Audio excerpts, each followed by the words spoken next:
Mr. Infidel, and enemy of Islam and Allah.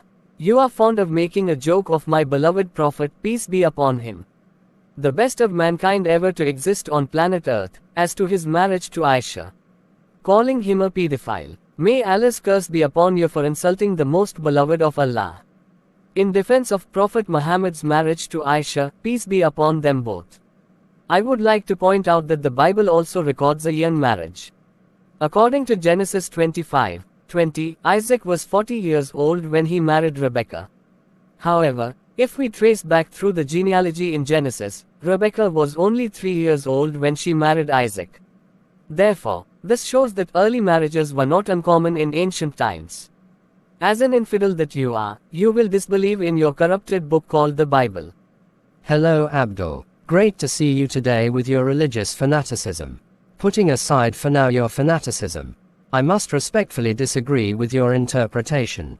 To begin with, there is no single verse that gives the age of Rebekah at 3 years.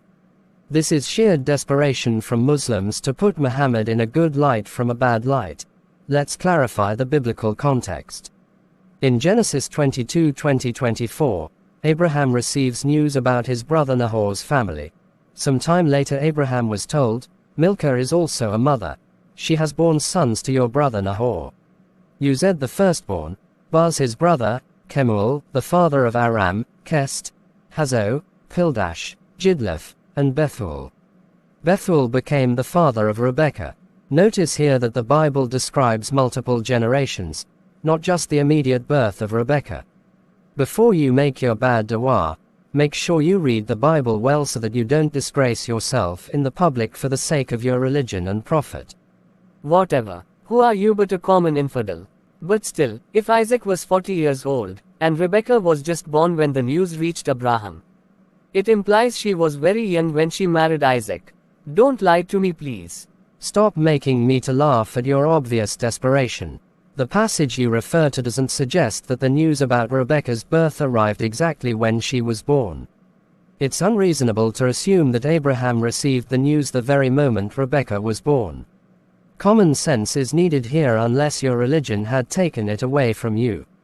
Moreover, Rebekah was a grandchild of Nahor. Do you think it's possible for Abraham to receive news of 8 sons of Nahor and Rebekah's birth all at once without the passage of significant time? Don't ask me questions at this time. But why couldn't the news have been sent immediately after her birth? Common sense is needed here Abdul. Think about it. News of 8 sons and a granddaughter born to Nahor all at once implies the passage of time. Why would the news of Rebekah's birth be the only one sent immediately? Plus, Rebekah being Nahor's granddaughter would mean she wasn't born instantly after Isaac turned 40. How could she be 3 when Isaac married her if time had obviously passed since the initial birth announcement? The timeline just doesn't support your argument. Common sense needs to be borrowed from those having it. Stop using that word on me. You're this fuel of fire on the day of resurrection inshallah. But what about ancient practices of young marriages? Too much anger from this Abdul. Anyways, while early marriages did occur, your interpretation of Rebekah's age is speculative and not supported by a careful reading of the text. You needed to fabricated things to make your prophet appear good and perfect before me but failed while in fact, he was a pedophile. The Bible doesn't give an exact age for Rebekah, but it's clear that significant time passed between Nahor's sons' births and Rebekah's marriage to Isaac. The implication that Rebekah was 3 when she married Isaac is inconsistent with the biblical narrative. Try again later Abdul.